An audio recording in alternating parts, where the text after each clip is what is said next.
नमस्कार, आवाज समाचार में आपका स्वागत है। मैं हूं मनोज श्रीवास्तव। खबरों की शुरुआत करते हैं इस वक्त की हेडलाइंस के साथ। सरकार ला सकती है एक और राहत पैकेज। वित्त मंत्रालय के सूत्रों ने दिए संकेत। डिफेंस सेक्टर में इंपोर्ट घटाने के लिए निगेटिव आइटम की नई लिस्ट जल्द होगी जारी। सीएनबीसी आवाज एक्सक्लूसिव। विप्रो के दूसरी तिमाही के नतीजे उम्मीद से बेहतर। गाइडेंस भी बाजार के अनुमान से अच्छा। 9500 करोड़ रुपए के बायबैक को मंजूरी। 400 रुपए पर होगा बायबैक। उतार चढ़ाव के बीच निफ्टी फ्लैट बंद, लेकिन निफ्टी बैंक में 225 अंकों की गिरावट। फार्मा शेयरों में दिखी जोरदार बिकवाली, लेकिन आईटी इंडेक्स में लगातार 12वें सेशन मजबूती रही कायम। लो इंटरेस्ट रेट्स की वजह से कार्स पे ईएमआई कम होगा। पब्लिक ट्रांसपोर्ट लोग यूज कम करना चाहेंगे आने वाले समय में। इससे कार इंडस्ट्री में थोड़ी ग्रोथ आ सकती है। सस्ती ब्याज दरों से ऑटो और कार सेल्स को मिलेगा बूस्ट। हमसे एक्सक्लूसिव बातचीत में एचडीएफसी एमसी के ईडी और सीआईओ प्रशांत जैन बोले, सरकारी बैंक और कंपनियों पर भरोसा है मजबूत। महाराष्ट्र में मंदिर खोलने की मांग को लेकर सड़क पर उतरी बीजेपी। मुंबई, पुणे, शिरडी में उद्धव के खिलाफ नारेबाजी। उद्धव ने राज्यपाल को चिट्ठी लिखकर कहा, हमें हिंदुत्व का पाठ न पढ़ाएं। हाथरस पहुंची सीबीआई की टीम ने पीड़िता के परिवार वालों से की पूछताछ। क्राइम सीन किया रिक्रिएट। पीड़िता के भाई को अपने साथ लेकर गई सीबीआई। कोरोना के मामले 71 लाख के पार। पिछले 24 घंटे में 54,265 नए मामले। रिकवरी रेट बढ़कर 86.8%। आने वाले दिनों में एक और राहत पैकेज आ सकता है। वित्त मंत्रालय के वरिष्ठ सूत्रों ने आज इसके संकेत दिए हैं। इसके अलावा डिफेंस इंपोर्ट रोकने के लिए भी निगेटिव आइटम की नई लिस्ट जल्द जारी हो सकती है। इन दोनों मुद्दों पर बातचीत करने के लिए चलते हैं लक्ष्मण रॉय के पास। लक्ष्मण जी, सबसे पहले तो ये बताएं कि ये एक और राहत पैकेज की क्या संभावना बन रही है? दरअसल त्योहारी सीजन में मांग बढ़ाने के लिए सरकार ने जिन कदमों का ऐलान किया था, उसके बाद सवाल ये उठ रहे थे, क्या अब राहत पैकेज का फुल स्टॉप है या फिर अर्थव्यवस्था में जान डालने के लिए सरकार और भी कोई कदम उठाएगी। तो इस मुद्दे पर वित्त मंत्रालय के वरिष्ठ सूत्र का कहना है कि सरकार आने वाले दिनों में भी राहत पैकेज के ऐलान को लेकर के विकल्प को लेकर खुली हुई है। यानी आने वाले दिनों में भी राहत पैकेज का ऐलान किया जा सकता है और इसकी संभावना से इनकार नहीं किया। यानी अर्थव्यवस्था की रफ्तार अगर पटरी पर नहीं आती है, तेज नहीं होती है, तो हो सकता है कि वित्त मंत्रालय की तरफ से आपको एक बार फिर से राहत पैकेज का ऐलान होता हुआ दिखे। एक दूसरा मुद्दा निकलकर सामने आया इस बातचीत के दौरान कि विनिवेश के मोर्चे पर बीपीसीएल जैसी कंपनियों के विनिवेश को हम टालते रहे, तो क्या विनिवेश, स्ट्रेटेजिक विनिवेश खासतौर से सरकार टालेगी? तो वहां पर वित्त मंत्रालय के वरिष्ठ सूत्र का साफ कहना था कि स्ट्रेटेजिक विनिवेश को टालने का फिलहाल कोई सैद्धांतिक फैसला नहीं लिया गया है। इक्के दुक्के कोरोना मामले की वजह से फिलहाल इसको भले ही थोड़े समय के लिए टाला जा रहा हो। वोडाफोन आर्बिट्रेशन का मामला है, तो वहां पर सूत्र ये बता रहे हैं कि वित्त मंत्रालय सभी विकल्प तलाश रही है कि क्या इसके खिलाफ अपील करना आर्बिट्रेशन के फैसले के खिलाफ या फिर क्या रास्ता अपनाना है। और लक्ष्मण जी, डिफेंस सेक्टर में आत्मनिर्भरता की बात है, खास करके निगेटिव लिस्ट को रीडू करने की बात है। इसके बारे में क्या खबर है?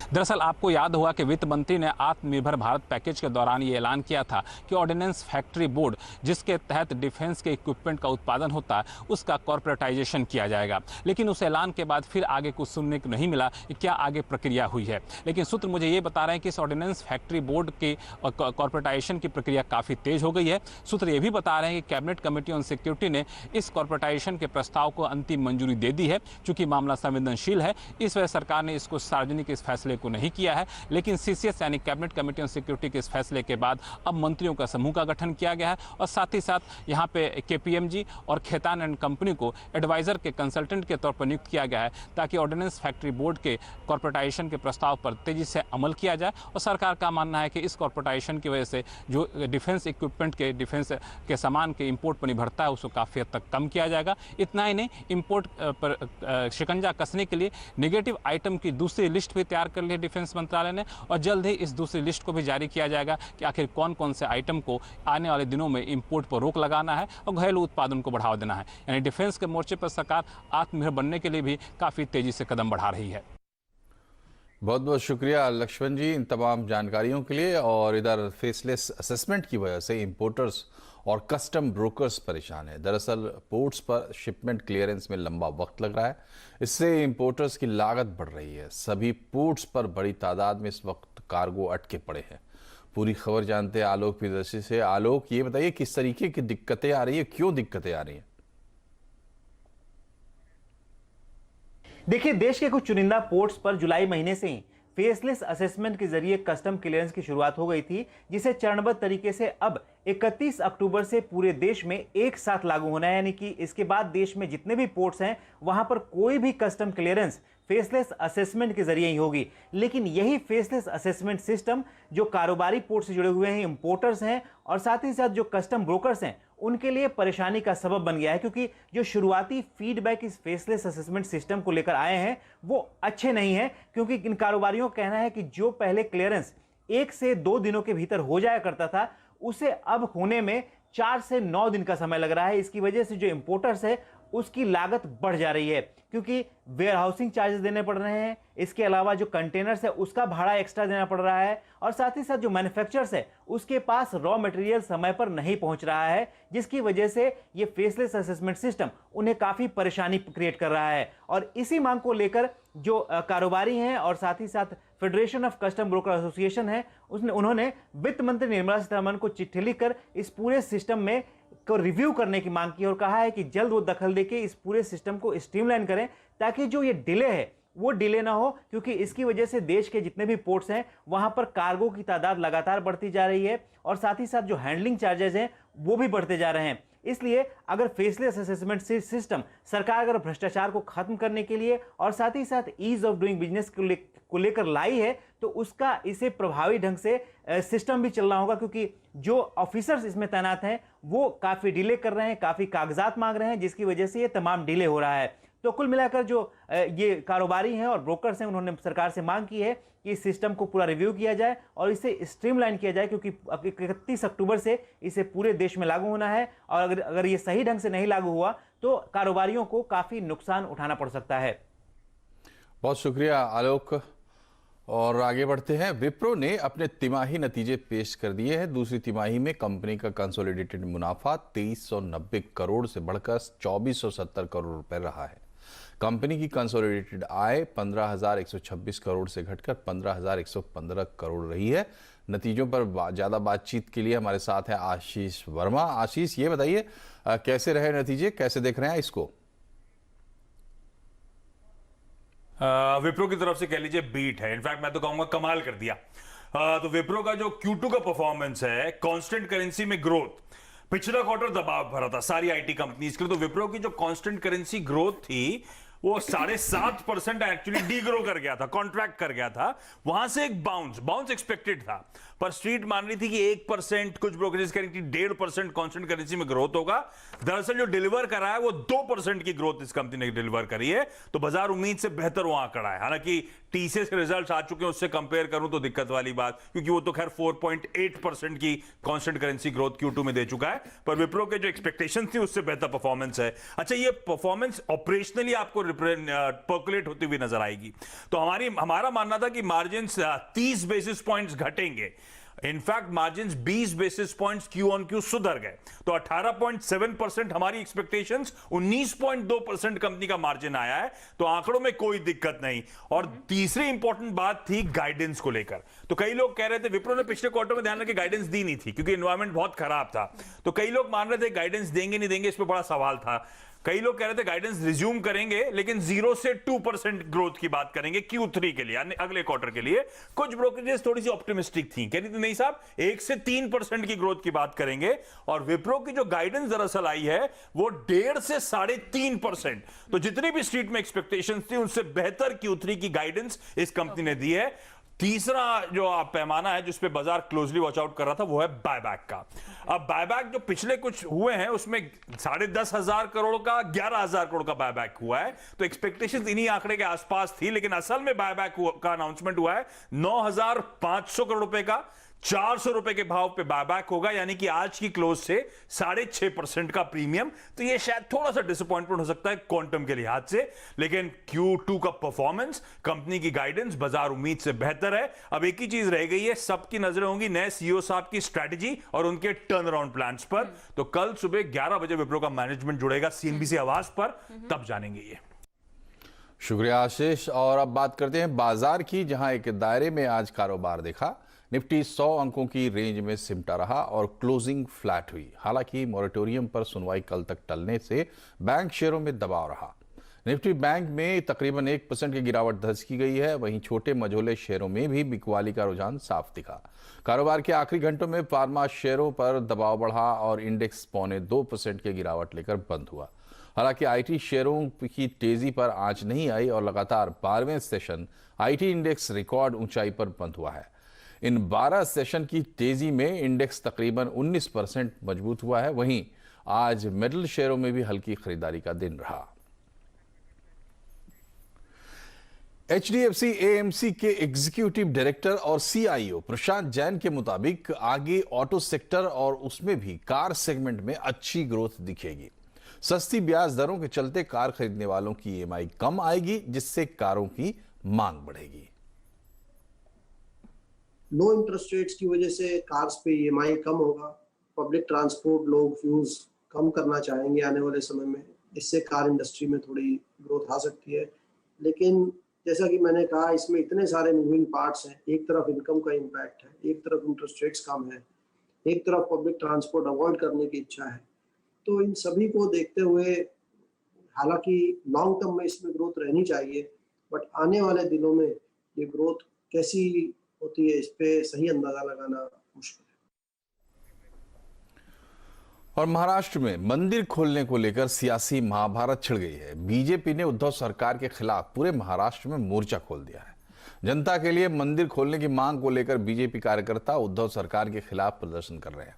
सैकड़ों की तादाद में बीजेपी कार्यकर्ता मुंबई में सिद्धिविनायक मंदिर के बाहर जुटे और आम लोगों के लिए मंदिर खोलने की मांग की। बीजेपी कार्यकर्ताओं ने उद्धव ठाकरे के खिलाफ खूब नारेबाजी की। मुंबई ही नहीं, महाराष्ट्र के दूसरे हिस्सों में भी बीजेपी कार्यकर्ता सड़क पर उतरे। पुणे में जोगेश्वरी मंदिर, शिरडी के साईं मंदिर का दरवाजा खोलने की भी मांग की।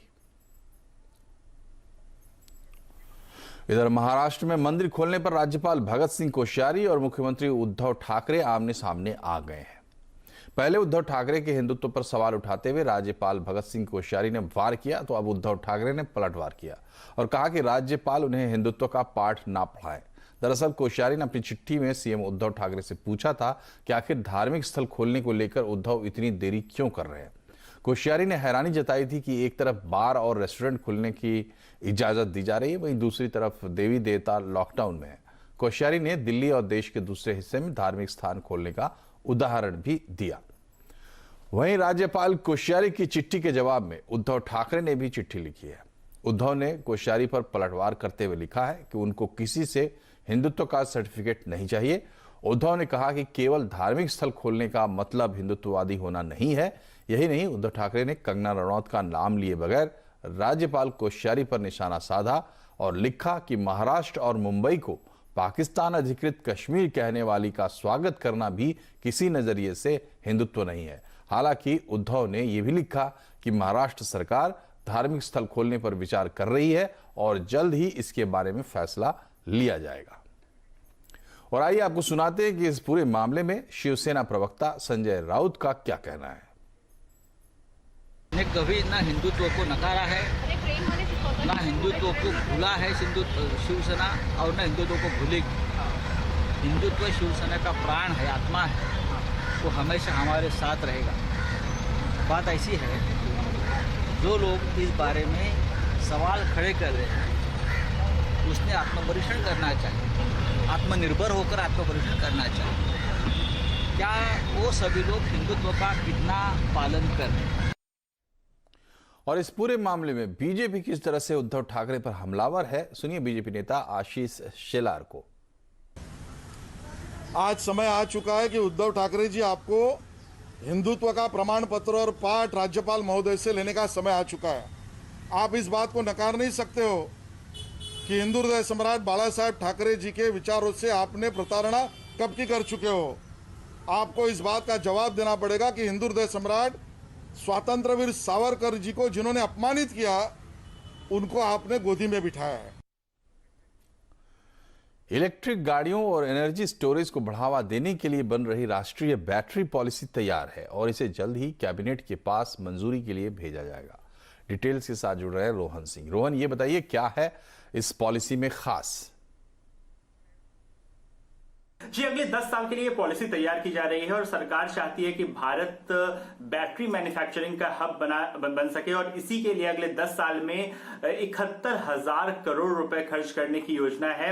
अगले 5 साल की अगर हम बात करें तो लगभग 50 gigawatt energy storage capacity Bharat में बन सके, इसका लक्ष्य रखा गया है। और इसके लिए जो बड़ी कंपनियां हैं उनको मदद की जाएगी। मदद 2-3 तरीके से की जाएगी। सबसे पहले तो इंफ्रास्ट्रक्चर इंसेंटिव दिया जाएगा, कस्टम ड्यूटी में छूट दी जाएगी और इसके अलावा सरकार 20% कैश सब्सिडी देने की योजना भी बना रही है। ये सारी चीजें, ये सारे प्रस्ताव रखे गए हैं। नीति आयोग की तरफ से ये पूरी पॉलिसी बनाई गई है और डिपार्टमेंट ऑफ हेवी इंडस्ट्रीज इस पूरे प्रोग्राम को इंप्लीमेंट करेगी। इसका कैबिनेट नोट तैयार हो चुका है, बहुत जल्द ही इसे कैबिनेट के सामने पेश किया जाएगा। बहुत बहुत शुक्रिया रोहन। यहाँ पे हम रुक रहे एक छोटे से ब्रेक के लिए, लेकिन खबरें अभी और भी है, बने रहिए CNBC आवाज के साथ।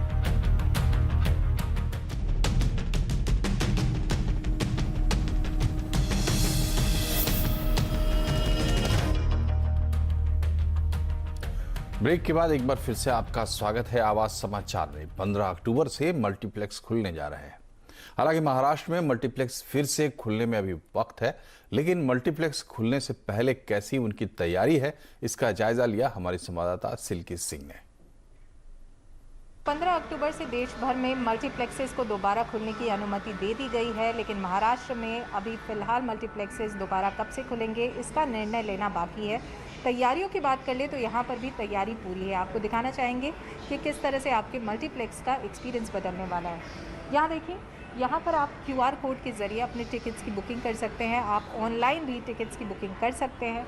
केवल टिकट्स ही नहीं, आप अपने फूड एंड बेवरेज की भी बुकिंग यानी रिफ्रेशमेंट्स की भी बुकिंग जो है वो ऑनलाइन कर सकते हैं। ख़ास इसके लिए आइनॉक्स ने अपने एक ऐप पे वॉलेट का फीचर भी ऐड किया है, उसके ज़रिए भी आप बुकिंग कर सकते हैं।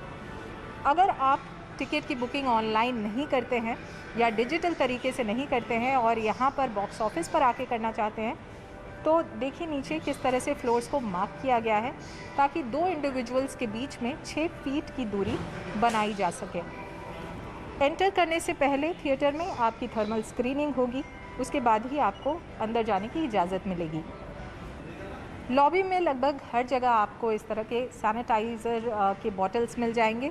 इसके अलावा मास्क लगाए रखना और ग्लव्स पहनना हॉल में एंटर करने से पहले मैंडेटरी है और अगर आप किसी वजह से वो कैरी नहीं करते हैं तो आप यहाँ पर भी नॉमिनल प्राइस पे उसे परचेज़ कर सकते हैं।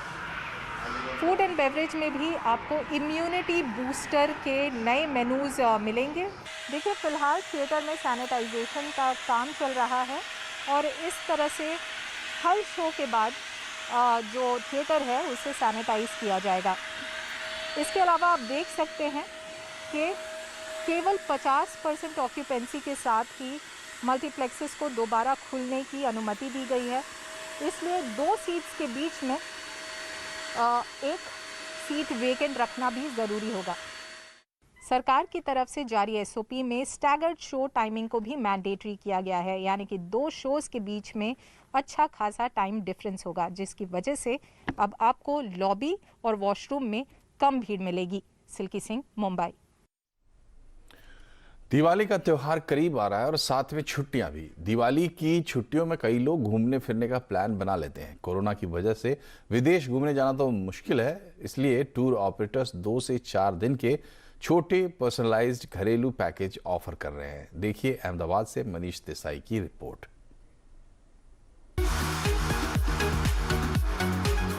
आमतौर पर देश विदेश में घूमने वाले लोगों के लिए दिवाली की छुट्टियां सबसे बढ़िया रहती हैं, लेकिन इस दिवाली कोरोना के चलते विदेश के ज्यादातर टूर ऑप्शंस बंद हैं। ऐसे में गुजरात के टूर ऑपरेटर्स जैसलमेर, गोवा और उदयपुर जैसी जगहों के 2 से 4 दिन के पर्सनलाइज्ड पैकेज ऑफर कर रहे हैं। इसमें 2 से 5 लोगों की फैमिली के लिए गाड़ी और होटल में रहने खाने की व्यवस्था होगी। इसके लिए 10,000 से लेकर 30,000 रुपए प्रति व्यक्ति तक के पैकेज उपलब्ध हैं। खास करके बाय रोड जो डेस्टिनेशन उस पर ज़्यादा लोग इंटरेस्ट ले रहे हैं। जैसे कि जैसलमेर है तो 3 नाइट 4 डे जैसलमेर है, जोधपुर है, उदयपुर है, कुंभलगढ़ है, गोवा है। तो ऐसे जो डेस्टिनेशन है अभी हॉट केक की तरह जा रहे हैं और लोग जाना पसंद कर रहे हैं। वैसे तो समर सीजन में भी टूर ऑपरेटर इस बार कोई बिजनेस नहीं कर पाए थे और इस दिवाली भी देश विदेश के बड़े पैकेजेस ऑफर करना या फिर ग्रुप टूर करवाना कोरोना के कारण संभव नहीं है। ऐसे में अपना खर्च निकालने के लिए टूर ऑपरेटर्स अब छोटे मोटे टूर का आयोजन कर रहे हैं। खुद कंपनी और को सर्वाइव करने के लिए हम छोटे छोटे जैसे छोटे बजट से लेके जो भी क्लाइंट आता है उसका जो भी बजट है उसके मुताबिक हम उसको पैकेज ऑफर कर रहे हैं, क्योंकि हमें भी उसको सर्विस भी देनी है और हमें भी सर्वाइव करना पड़ता है। इंटरनेशनल फ्लाइट सारी बंद है, इसके कारण विदेश जाने वाले सैलानियों की संख्या ना के बराबर है। जो डोमेस्टिक मांग बढ़ रही है वहाँ पर भी अब तक होटल्स वाले सस्ते पैकेज ऑफर कर रहे थे, लेकिन अब धीरे धीरे वो भी महंगे होते जा रहे हैं। मनीष देसाई, अहमदाबाद। और दिल्ली में प्रदूषण का स्तर इस साल पहली बार बहुत खराब के स्तर पर पहुंच चुका है। सेंट्रल पॉल्यूशन कंट्रोल बोर्ड के आंकड़ों के मुताबिक आज दिल्ली का औसत एयर क्वालिटी इंडेक्स 309 रहा। हवा की स्पीड कम होने और तापमान कम होने के चलते प्रदूषित तत्व हवा में जमा होने लगे हैं। सबसे ज्यादा प्रदूषण वजीरपुर, विवेक विहार और जहांगीरपुरी में दर्ज किया गया। पड़ोसी राज्यों में पराली जलाने के मामले लगातार बढ़ रहे हैं। पंजाब रिमोट सेंसिंग सेंटर यानी PRSC के मुताबिक इस साल 21 सितंबर से 12 अक्टूबर तक के दरमियान पराली जलाने की घटना पिछले साल के मुकाबले करीब 4 गुना दर्ज की गई है। 21 सितंबर से हमने जो है क्रॉप प्राइस ड्यू भरने की मीटिंग शुरू की थी, तो 21 सितंबर से लेकर 12 अक्टूबर तक जो हमारा डाटा है तो उसके अनुसार अभी तक जो है 2873 जो फायर इंसिडेंट्स है पंजाब में नोटिस हुए हैं, जिनमें से ज़्यादातर जो है 1111 के करीब वो है अमृतसर डिस्ट्रिक्ट में सबसे ज़्यादा पाए गए हैं। उससे कम जो है तरनतारन डिस्ट्रिक्ट में और उसके बाद जो है पटियाला, गुरदासपुर, फिरोजपुर डिस्ट्रिक्ट्स में। बाकी जिलों में भी थोड़े थोड़े इंसिडेंट्स हैं, बहुत ज़्यादा नहीं, लेकिन वो कम मात्रा में अभी तक पाए गए हैं। कि मौसम ड्राई रहने के कारण जो है तो वो इस बार फायर इंसिडेंट्स थोड़े से ज़्यादा तादाद में अभी नज़र आ रहे हैं। हाथरस मामले की पड़ताल के लिए आज सीबीआई की टीम हाथरस में पीड़िता के गांव पहुंची। सीबीआई टीम ने क्राइम सीन को रिक्रिएट किया। पीड़ित के परिवार ने घटना के बारे में जो कुछ बताया उस आधार पर क्राइम सीन को रिक्रिएट किया गया। इस दौरान पीड़ित का भाई भी वहां मौजूद रहा। वहीं सीबीआई की टीम जबरदस्ती शव जलाए जाने के आरोपी की भी पड़ताल कर रही है। इस बीच भीम आर्मी और पीएफआई के लिंक को लेकर हाथरस के डीएम ने गंभीर आरोप लगाए। डीएम का कहना है कि पीएफआई ने भीम आर्मी को फंड किया था ताकि दलित परिवार भड़काया जा सके। इसके बाद अब ईडी को भी जांच की इजाजत मिल गई है। मथुरा सीजेएम कोर्ट ने इसकी इजाजत दी है। आपके घर को खूबसूरत बनाने के लिए निपॉन पेंट ने एक खास डिजाइन कॉन्सेप्ट लॉन्च की है। A+ ब्रांड सॉल्यूशन के नाम से लॉन्च इस सर्विस के जरिए कंपनी आर्किटेक्ट्स, डिजाइनर्स और उपभोक्ताओं को डिजाइन्ड प्रोडक्ट और सर्विस मुहैया कराएगी। इस पहल के साथ कंपनी आत्मनिर्भर भारत और स्टार्टअप इंडिया को भी बढ़ावा देने की कोशिश करेगी और इसीलिए ब्रेन्स ऑन वॉल्स और स्पेसियक्स जैसे स्टार्टअप्स के साथ करार भी किया है। A+ प्रोग्राम के तहत निपॉन पेंट 500 से ज्यादा नामी आर्किटेक्ट्स और डिजाइनर्स को अपने साथ जोड़ने जा रही है। डिफरेंट और यूनिक चीज जो है वो हो सकता है कोटिंग सिस्टम से आए, जैसे लकड़ी, मेटल, प्लास्टिक या जितने भी आपके सरफेसेस हैं घरों में, उनको हम कैसे डिफरेंटली पेश कर सकते हैं, बेशक वो ट्रांसपेरेंट फिनिशेस हों या वो कलर्ड फिनिशेस हों। और हम क्या कुछ अपने टेक्नोलॉजिकली एडवांस प्रोडक्ट्स भी अपने कंज्यूमर्स को ऑफर कर सकते हैं जो आज तक इंडिया में किसी ने वो फिनिशेस नहीं देखे। इसी के साथ बुलेटिन में फिलहाल इतना ही, लेकिन खबरों पर लगातार अपडेट के लिए CNBC आवाज से जुड़े रहिए ट्विटर, फेसबुक और YouTube के जरिए। नमस्कार।